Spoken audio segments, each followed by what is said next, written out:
Madam, I will be speaking on item 15, 16, 17, 18, 19 in today's list of business, Madam. Madam, a pattern of deception repeats every year with Ministry of Minority Affairs. In 23-24, the government allocated 3,097 crores in BE.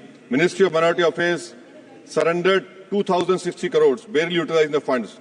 The same rule is being followed, pattern is followed in 24-25, where the allocation of 3,083 crores has been slashed to 1,681 crores, with no effort to demand admitted funds through the supplementary demands, Madam. Madam, scholarship for minority students have been gutted. Pre-matric scholarship, only 90 crores of 326 crores have been utilized.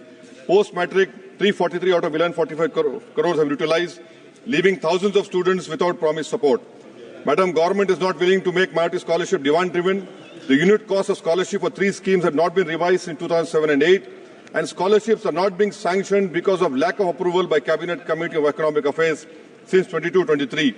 It is a known fact, empirical studies have proven literacy rate of Muslims for persons aged 7 years and above is lower than the All India literacy rate of same age. According to one study, Madam, the higher education Muslim enrollment is 8.91% compared to All India communities 26.7. Madam, PM Vikas, a scheme meant for skilled and entrepreneurship of minorities, has met the same fate. 540 crore allocation in 2024, only 240 crores have been utilized. This scheme was aimed to benefit 9 lakh candidates by 25-26. The budget has been slashed from 500 crores B to just 20 crore in RE 24-25, Madam. Madam, in supplementary grants, Ministry of Agriculture, there is a scheduled caste sub-plan. Since 2021, utilization has never crossed 70%. I demand from the government to ensure that the scheduled caste sub-plan, their scheduled caste farmers must benefit and not then let them sit on paper year after year. Ministry of Fertilizer and Chemicals, Madam, in this supplement demand, 14,000 crores is being asked. Madam, this is not budgeting, this is firefighting. This talk of Atmanirbhar Bharat is only empty talk. How did the government allow such a critical sector to be held hostage by China? 30% of India urea imports in 23-24 come from China. Key raw materials like phosphoric acid, ammonia come from China, which makes Indian prices vulnerable to China trade policies. Madam, I'm thankful that Minister Piyush Goyal is here.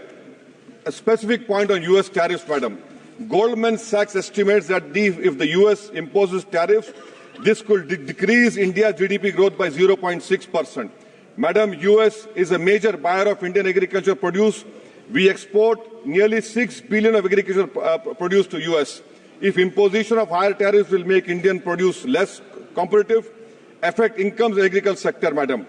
We export generic pharmaceuticals to the worth of 18.5 billion to US, just to US, Madam. If US tariffs could significantly impact these exports, Madam. Jewelry and precious metals are at risk because of US tariffs. This industry faces 13.32 tariff differential affecting SMEs engaged in jewelry manufacturing. Madam, we export to US diamond and gold products worth 12 billion. This tariff hike could reduce demand, impact jobs in Surat and Mumbai, Madam.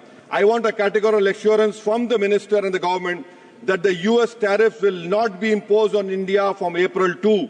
Bilateral trade agreement is going on, but the phase 1 is due by September, Madam. Can the government tell us that the EU market also has become restrictive?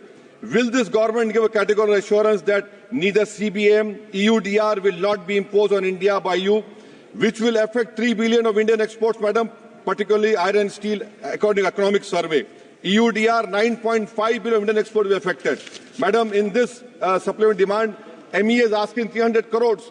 Will India get a sanction waiver for Chabar port as we got in 2018? Madam, on Manipur budget, 14,763 school-going children are displaced due to violence.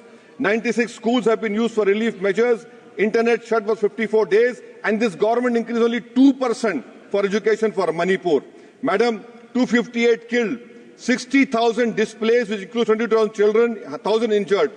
And in displaced camps, Madam, on Manipur, Madam, concluding, 65.8 are suffering of PTSD, 24.8% increase moderate anxiety.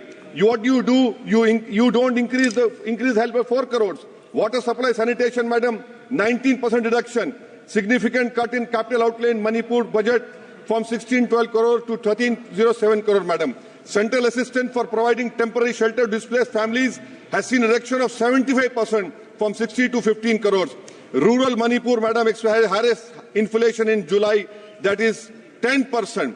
Madam, 5,000 hectares of agricultural land, 15,437 metric tons of paddy crops worth 38.6 crore has been lost due to ethnic violence. Madam, you will be surprised to know agriculture allocation reduced by 8%. Total budget for police has been cut by 2% compared to last year. And concluding, madam, Manipur is the poorest state, which has a per capita income of 7,630 per month, which ranks 4th from the bottom. Madam, in last, I want to conclude. We have heard the Honorable Piyush Goyal stood up and appreciating this, the speech made by Abdul Samad Samdani from Kerala. I want to know, I am very thankful to him. मैं शुक्रगुजार उनका madam कि उन्होंने उर्दू के अशार पढ़ने पर इसको कटमुल्ला की जबान नहीं कहा, जो उनके एक वजीर आला ने कहा। ये भारत की खूबसूरती को आप नहीं समझ रहे हैं। आपको समझना चाहिए उर्दू इस मुल्क की आजादी की जबान है। अपने मुख्यमंत्री को समझाइए। बहुत बहुत शुक्रिया। माननीय सदस्य श्री